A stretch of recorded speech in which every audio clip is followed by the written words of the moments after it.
Hindi na mabilang ang saya na mayroon tuwing nagvi-videoke kasama ang kaibigan o pamilya. Pero ang mga kinalakihan nating rentahan ng karaoke, nalulugi na raw dahil sa nauusong digital videoke. Para bigyan ng mukha ang balita, Mobile Journal Amy Atienza. Palakasan o pagandahan ng boses. Basta may karaoke, enjoy ang bonding sa mga kasiyahan. Nakakawili kasi ang pumili ng paboritong kanta, saka ito aawitin nasa tono man o basta with feelings na lang.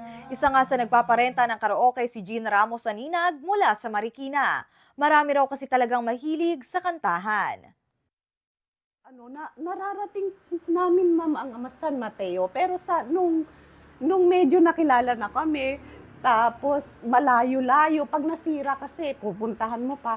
So anong Marikina na lang kami. Yun nga lang, nauuso na ngayon ang mga digital sing-alongs para makapag-jamming kasama ang mga tropa. Kaya malaking dagok yan sa negosyo ni Jean. Bago mag-pandemic, malakas. Pero as of now, hindi na gaano, lalo nung lumabas na rin yung mga Bluetooth. So, hindi na rin siya masyadong tinatangkilik. Although, meron pa rin. Hindi rin madali ang pag-maintain sa ganitong mga videoke. Sila Jean, weekly ang check-up na kinakailangan ng mga makina para masigurong sulit ang singing experience ng customers. Mahirap na rin daw kasi kung masira ang mga pinapahiram nilang mics at players. Meron din kami kasing technician na tinatawag namin para i-check niya lahat ng ito at the same time ma-check at maayos para pag pinarent namin is hindi sira o maayos na magamit ng client.